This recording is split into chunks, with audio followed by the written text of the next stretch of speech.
толгой иргэн бодол мэдээлэлд тойрон хүрээлэгдсэн мэт санагдаж байна уу? Бид үнэн бодит мэдээлэл биш, сэтгэл хөдлөлд хамгаалсан үнний дараах нийгэмд амьдарч байна уу? Энэ бүхнийг тайлбарлахаар Монголын баримт шалгах төвөөс Post Fact подкастыг хүргэж байна. Та манай подкастаас нийгмийг тодорхойлж буй үйл явдал, мэдээллийн урсгалыг бодитоор ойлгох болно. Post Fact.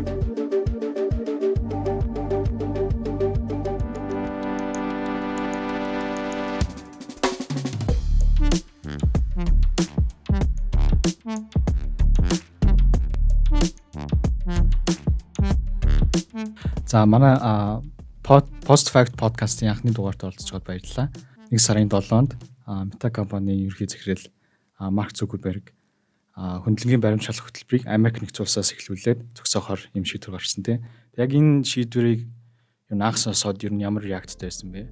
First, we're going to get rid of fact checkers and replace them with community notes similar to X starting in the US.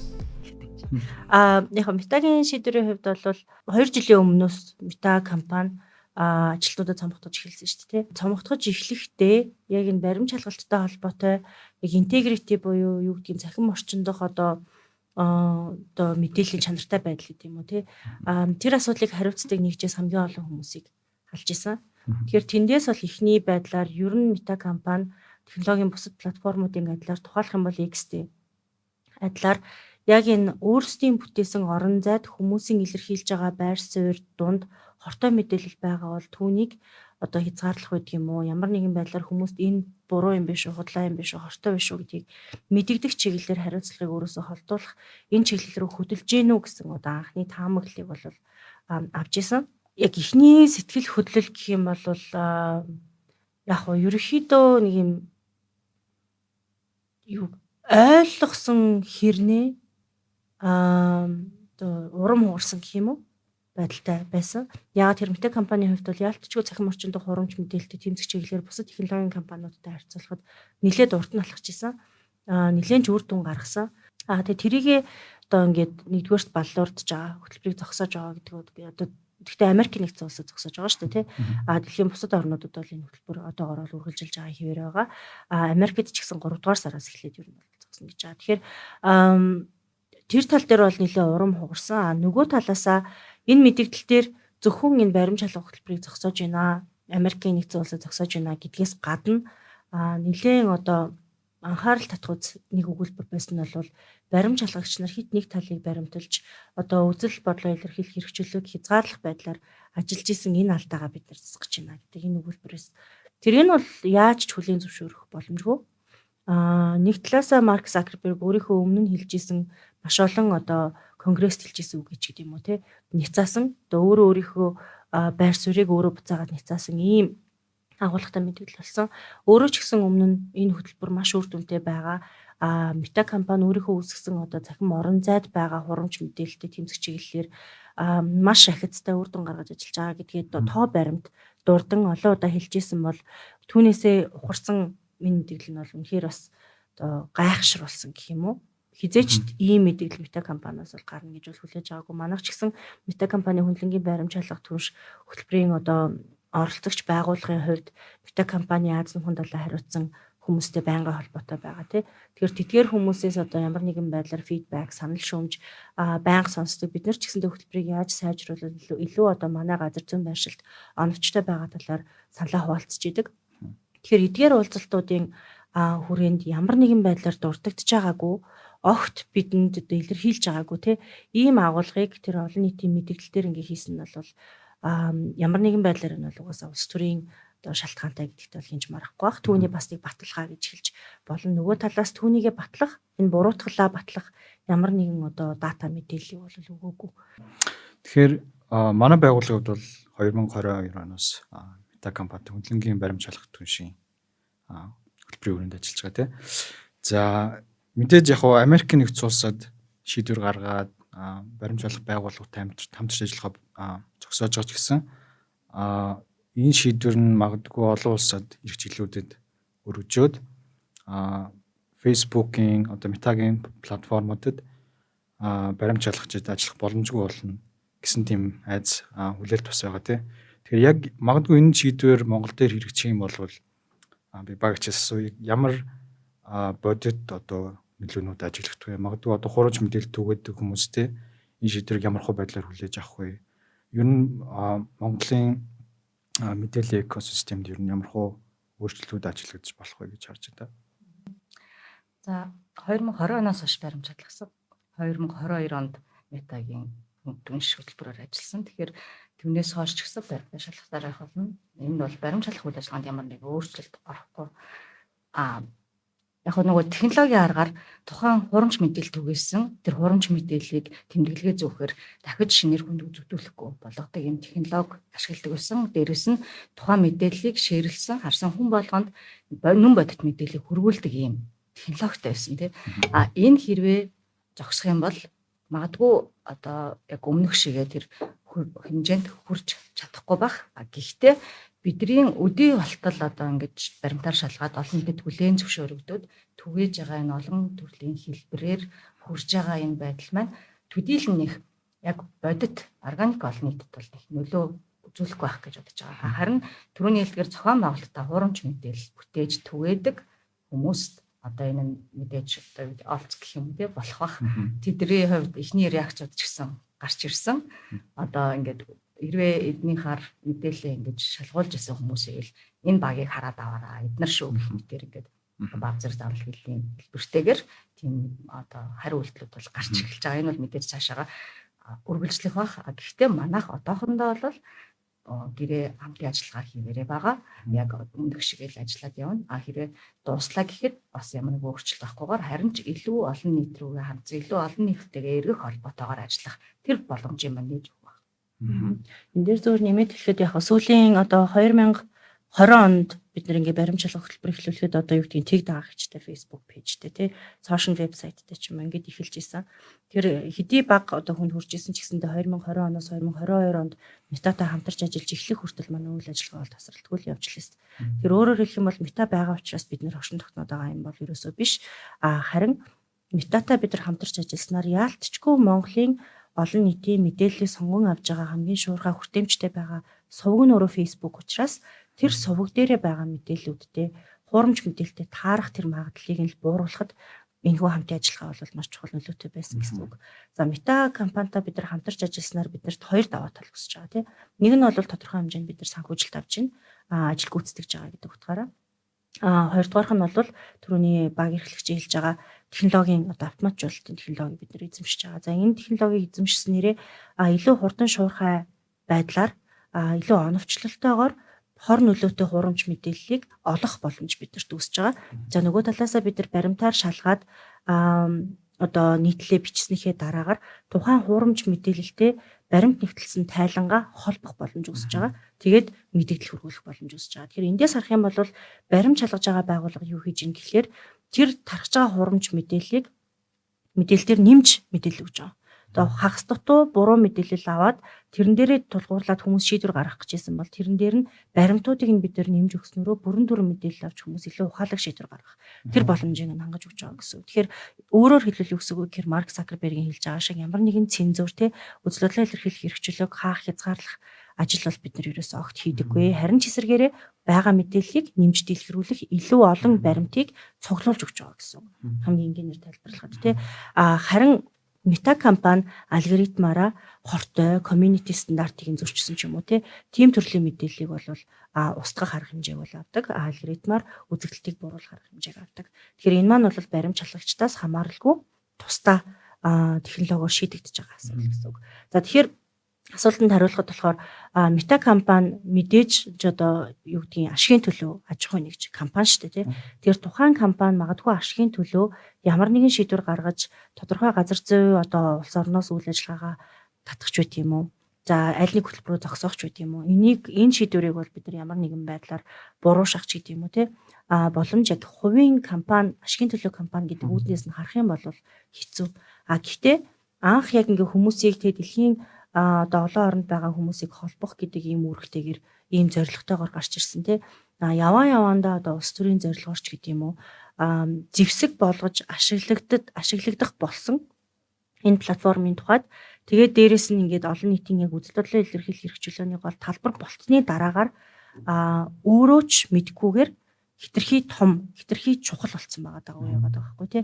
Тэгэхээр ийм үед бас яг хувийн компани, ашигын төлөө компани л юмчин гэдэг байдлаар бас хандах нь өрөөсгөл гэж магадгүй. Нэг талаасаа хувийн компани шийдвэр яаж явах уу, аль улс оронд хэрэгжих үү гэдгийг бид нэр хязгаарлах боломжгүй боловч нөгөө талаасаа Facebook компани Facebook Meta компани Facebook, Instagram, WhatsApp, Threads гэх мэтчлийн энэ платформуд бол үндэсний эрх ашигтай хитрхи хамааралтай ач холбогдолтой болчихсон байгаа энэ үед үүнийг үүсгэсэн хүмүүс бас мэдээж тодорхой хэмжээний хариуцлага өргөх шаардлагатай гэсэн. Автомашин үйлдвэрлэсэн хүмүүс жишээлбэл бид нэр ингээ машин үйлдвэрлэсэн ашигын төлөөгээд аюулгүй байдлын системүүдэд устгаад ах юм бол тэр боломжгүй л асуудал шүү дээ тий. Тэгэхээр яг ийм л нөхцөл байдал нь ингээ үүсчих гэсэн үг. Тэгэхээр магадгүй яг Монгол улсад энэ нөхцөл байдал нөлөөлөх үгүй юу гэдгийг бол хэлэхэд мэдээж эрт байна. Азийн орнуудад бас нөлөөлөх үгүй юу гэдгийг хэлэхэд бас мэдээж эрт байгаа. Яагаад тэгэхээр ялангуяа Facebook дээр их цаг өнгөрөөдөг, цахим орчинд их цаг өнгөрөөдөг зүүн өмнөд Азийн орнууд тий. Тухайлх юм бол Филиппин зэрэг орнуудад хэвлэл мэдээллийн суурь боловсрал бага байгаа орнуудад ялангуяа цахим орчныг улс төрийн эрх ашгаа, бизнесийн эрх ашгаа гүйцэлдүүлэхийн тулд хортой манипуляц болгож ашиглах зорилготой этгээдүүд яг нөгөө арга зүгээ туршдаг тийм ээ. Тэгэхээр яг ийм чухал ач холбогдолтой газар зүйн байршлуудаас энэ чухал нөгөө хамгаалтын механизма арилгаад аваад хайчна гэдэг бол энэ платформын хувьд ер нь бол өөрийгөө маш утгагүй хортой сонирхолгүй л орчин болгож ийнэ л гэж ойлгох болов уу гэж бодож байна. Тэгэхээр багийн эрхлэгчийн хэлсэнчлэн хөтөлбөрөөс бол хамаарад Mongolian Fact Checking Center-ийн үйл ажиллагаа бол тасалдалгүй явна. 2020 онтой харьцуулахад бол байгууллагын хувьд ч гэсэн нэлээд чадахчиж яг тэр нөгөө технологийн автоматжуулалтыг ашиглаагүй үед ч гэсэндээ олон нийтэд илүү хүртээмжтэйгээр яаж мэдээлэл хүргэх вэ? Хаана байрших вэ гэдэг тал дээр одоо манай багийнхан ч гэсэндээ илүү суралцсан байгаа учраас одоо үр нөлөө гэх юм уу хортой үр нөлөө нь төдийлөн их өндөр биш байх болов гэж бас харж байгаа. Түрүүний яриан дээр бас дурдгдсан content moderation те контент зохицуулалтын агуулга бол Марк Зукербергийн шийдвэртэйсэн те зөвхөн баримт шалгалтаас гадна. Тэгэхээр нөгөө Метагийн платформудад контент зохицуулалт бол буураад хүмүүс янз бүрийн үнэн худалдан мэдээллийг илүү чөлөөтэй постлох боломжтой болчихж байгаа гэсэн үг те. Тэгэхээр Facebook ер нь Meta компани маань өөрөө яг энэ сошиал медиагийн зах зээлд баг монопол гэж хэлж болох тий. За нэлээд олон орнуудад бол маш том нөлөөтэй байгаа. Тэгэхээр яг Meta-тай зэрэгцээд өөр технологийн компаниуд, өөр сошиал медиа компаниуд ер нь энэ шийдвэрийг дагах ер нь боломж байгаа. Энэ дээр ер нь ямар эрсдэл одоо дүр зураг ер нь ирээдүйд ажиглагдах боломжтой. Яг өмнө нь бол X бол Elon Musk худалдаж авснаас хойш community notes гэж гаргацсан тий. Тэр нь бол хин нэгэн хэрэглэгч чөлөөтэй тухайн мэдээлэл постод баримтжуулалт хийгээд эсвэл тодорхой мэдээлэл нэмэлт мэдээлэл өгөх боломжтой тий. Тэгэхээр энэ загвар илүү өргөжих үү? Ер нь энэ загвар дээр та хоёрын бодол юу ямар байгаа? Бодит туршлагаас харахад одоо жишээ нь би X буюу Twitter дээр 6,000 дагагчтай хаягтай. Тэгээ өөрийнхөө хэмжээнд юм хардаг юм байсан. За өөрчлөгдснөөс хойш нэлээд тийм хүчирхийллийн бичлэгүүд илдэг юм хараасмент одоо дарамтлсан юм билүүд тийм их тааралдаг болсон. Би тэднийг нэг бас нэг арцсангуу нэг нийгмийн сүлжээний платформын алгоритмыг ойлгодог гэж боддог хүний хувьд арцсангуу тэдрээс зайлсхийгээд байгаа байхгүй. Уг нь бол ямар нэг аргаар одоо хариулах юм одоо хийгээд байгаа. Тэгсэн мөртлөө надад харагдаад байдаг бүр. Тэгээд яг энэ одоо шалтгаанаас болоод одоо орох хугацаа маань багассан. За яг хэрвээ яг энэтэй адилхан одоо Facebook, Instagram юм болно гэх юм бол одоо тэдгээрийн хэрэглэгчид одоо Twitter-ыг бодвол арай залуу тий үзэл бодол нь тогтоог байгаа хүмүүс дээр тийм мэдээлэлүүд ороод ирнэ гэвэл одоо яг ямар болох болоо гэдэг бол надад амар аимшигтай санагдаад байгаа. Тэгэхээр энэ дээр ямар нэгэн зохицуулалт бол байх л ах үлтгэл ах л гэж бодож байна. Тийм content moderation яг хэрэгсээ ихтрэх юм бол түрүүний хэлж байгаа шиг үзэл бодлоо илэрхийлэх, эрхчлөлийг хязгаарлах хэлбэр рүү орно тий. Хэрэгсээ багасгах юм бол гэмт хэрэг одоо юу гэдэг нь тий нийгмийн хүчирхийллийг өдөх бас үр дагавартай байж болно. Түүний хэлж байгаачлан одоо садар самууныг сурталчлах ч байт юм уу. Ямар нэгэн байдлаар одоо гэмт хэргийг өгөх гэдэг. Тэгэхээр энэний чухал балансыг нь олох нь аюул чухал. Марк Закерберг мэдээлэлдээ өөрөө ч гэсэн хэлсэн. Ер нь бол контент модерейшнийг бид нэр хязгаарласнараа хортой контентуудыг ингээд олж авч чаддаг байсан, хязгаарладаг байсан байдал маань буурнаа гэж байна. Тэгэхээр аль нь илүү хортой вэ гэдэг зүйлийг бас бодох хэрэгтэй байх гэж бодож байна. Гэтэ миний хувьд бол яг хэрэгс төрсэн контент модерейшнийг угаасаа дэмждэг. Яг ямар нэгэн байдлаар контент модерейшн хийх буюу одоо контентын одоо хязгаарлалт хийх юм уу тий зүйлийг ингээд зөвтгөх агуулга гараад ирэх юм бол одоо дэлхийн хүн амын 80% нь авторитар дэглэмд амьдарч байгаа дэлхийд бол бүр эсрэгээр үзэл бодлын эрх чөлөөгүй юм орчинд амьдрах эрсдэлтэй тий. Тэгэхээр контент модерейшнийг хийж байгаа одоо бусад арга барил Facebook-ийн алгоритм дотор засаж сайжруулах зүйлс байгаа бах сулруулах зүйлс ч байж магадгүй ингэж бодож байна. Гэхдээ яг одоо яг баримт шалгалттай холбоотойгоор хийж байгаа одоо юу гэдгийг үзэгдэлтийг дууруулах ч гэдэм юм уу те баримт шалгалтын одоо тайлан дээр үндэслээд хийж байгаа энэ үйлдэлүүд бол миний бодлоор бол үргэлжлэх хэрэгтэй.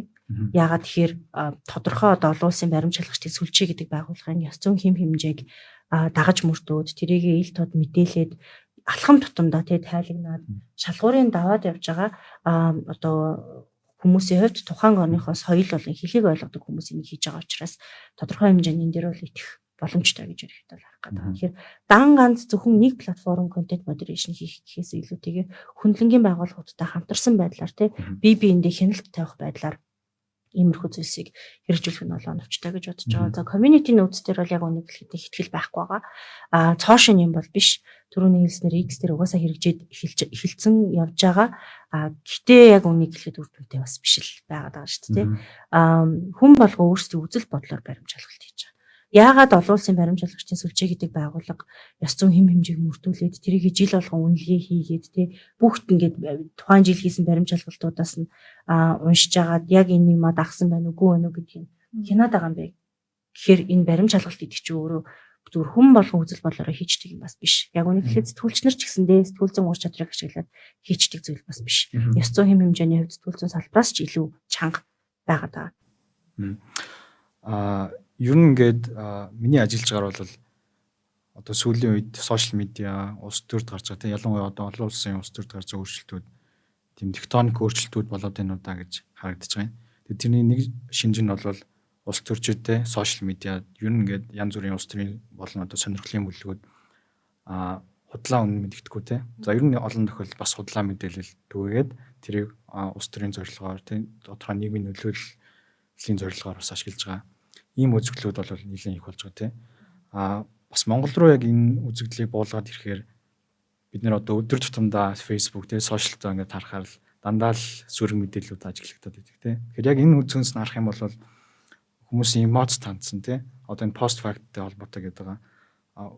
Яг баримт фактууд илүү одоо ач холбогдолтой илүү нөлөөтэй биш. Харин хүмүүсийн эмоцтэй янз бүрийн уур өөр одоо богино хугацаанд гарч болох эмоцууд тийм мөн тодорхой хүний итгэл үнэмшлүүд илүү хүчтэй болоод нийгмийн үйл явц ялангуяа одоо улс төр нөлөөлж байгаа ийм үзэгдэл бас ажиглагдж байгаа гэж хараад байна. Тэгэхээр яг энэтэй холбоотой ер нь Монголд энэ одоо концепцийг тийм энэ ойлголтыг буулгаад ирвэл иймэрхүү зүйлүүд ер нь та хэд хамгийн одоо тод жишээ гэвэл юу гэж болох вэ?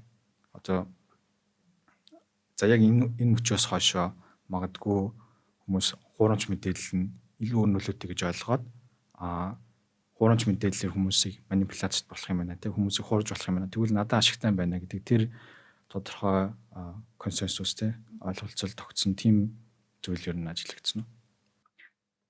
Ер нь одоо ингээд яг хуурамч мэдээлэл түгээгээд байгаа төлбөрийн хуурамч мэдээлэл энэ эрүүл мэндтэй холбоотой захим зайлшгүй юу гэдэг тэр ингээд олон төрлийн хуурамч мэдээллийг байнга түгээгээд байгаа үзэгдэл маань яг тухайн мэдээлэлд итгүүлэх гээд байгаа даа биш. Ер нь л юунд ч ихтгэлгүй болгох ийм зорилготой байд юм байна гэдэг олон улс судлаад ярьж байгаа бидний одоо ажиглаж байгаагаар ч гэсэн харагдаж байгаа. Одоо болохоор чинь бүх юмыг эсэргүүцхийн төлөө байгаа юм шиг. Ямар одоо хотын захиргаач одоо засгийн газраас ч ямар нэгэн шийдвэр зарлахад заавалчгүй хамгийн түрүүнд эсэргүүцсэн баг одоо тэнд сэтгэл өвчж чинь тэрийг шеэрлж чинь тэ идэвхжүүлж чинь. Яг энэ үзэгдлийг харахаар нөгөө аль одоо 10 жилийн өмнө байсан тэр хүчтэй тэр институтыг яаж ингэж хүчгүйдүүлж яаж ийм хүмүүсийн одоо байнга эсэргүүцдэг үзий яддаг тийм болгож чадваа гэдэг маань энэ хурамч мэдээлэл төгсний одоо өөр нөлөө харагдаж байна л гэж боддیں۔ Зөвхөн одоо зохион байгуулалттай сөрөг эсэргүүцэж байгаа багууд орж ирж ажиллахаас гадна нийгэм өөрөө хуурцаар байгаад бас аливаа зүйлийг тийм шууд сөргөөр энэ худлаад энэ бүтэхгүй дээ ахаал худлаа ярьж байна. Хаанаас мөнгө авах чинь хиний захиал гар явж байна. Шууд ингээ эргэлздэг ийм байдал орж байгаа. Тэгэхээр одоо юу гэдэг ямар нэгэн байдлаар субъект заахаа болий одоо үйл эзнийг заахаа болий хин нэгэн итгээд зохион байгуулалтаар хурамч мэдээллийг түгээгээд олон нийтийн санаа бодлыг өөрийнхөө хүссэн тал руугаа ингэж эхлүүлээд богино хугацаанд ялж иж магадгүй. Улсын орны одоо ингээд энэ урт хугацааны одоо засаглал тогтох гэдэг юм уу энэ талаас нь аваад үзэх юм бол ер нь урт хугацаанд төр нь засаглах чадамжаа алдаж байгаа гэсэн. Ягаад тэр хүмүүс нь төртөө итгэхгүй хинт ч итгэхгүй угаасаа одоо хань эжилдэж баг магадгүй итгэхгүй ч юм уу Тэгэхээр ийм байдал руу илүү хүмүүсийн моралыг энэ маань ингээд түлхээд байгаа учраас маш хортой байгаа. Одоо яг зарим хүмүүс асууж магадгүй л дээ зүгээр нэг юу гэдэг лимон уугаад хорт тавдрыг эмчилж болно. Лимонтой ус уугаад хорт тавдрыг эмчилж болно. Яг хоо энэ маань тодорхой хэмжээнд хор хөнөөлтөй байж болно. Үнэхээр хорт тавдартай хүн би одоо юу гэдэг хим эмчилгээндээ ороод энийг эмчилъя гэхийг оронд лимонтой ус уугаад яваад иж магадгүй мэдгүй тий. Гэтээ яагаад энэ хортой юм бэ гэхэлэр дахин тийм төрлийн хурамч мэдээлэлд хуурцаараагаал юунд ч итгэл болох нь өөрөө хүн гэдэг зүйл яг хүн төрлөختөн оюун ухаантай одоо бод галийнхаа хувьд бод галийнхаа хувьд ерөөсөө ингээл хүн чанараа л алдчихж байгаа л гэж хэлбэрлэх байна. Тэгэхээр тэр утгаараа энэ ерөөсөө яг богино хугацаанд ялалтыг авж иж болох ч гэсэндээ урт хугацаагаа аваад үзэх юм бол төрчин байх юм уу? Хүмүүс төртөө итгэдэг байх юм уу гэдэг тэр талаас нас харах хэрэгтэй. Тэгэхээр ерөнхийдөө сошиал медиаг харахаар юм сөрөг байгаад байгаа шалтгаан нь эсэргүүцэж байгаа эргэлдсэн байдалтай байгаад байгаа шалтгаан нь бол 2008 2012 он ч гэдэм үү тэдгэрийг бодох юм бол энэ цахим орчинд манипуляц хийх технологи хөгжөөд илүү өргөн фронтоор ажилдаг болсонтой холбоотой нөгөө талаасаа энгийн органик одоо иргэн дулам хорлоо хүртэл хуурцаар байгаад одоо хашраад тийм хашир сэтгхүүтэй бас болж байгаатай холбоотой гэж ойлгож байна.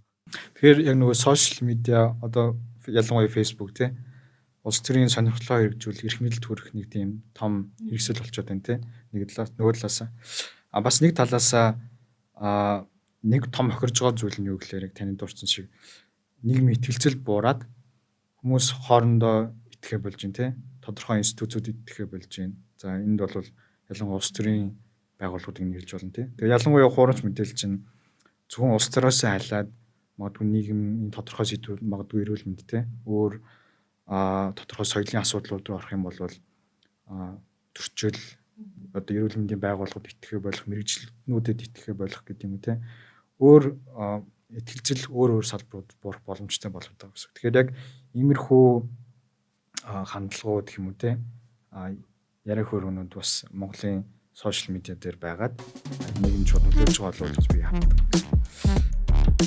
Post fact.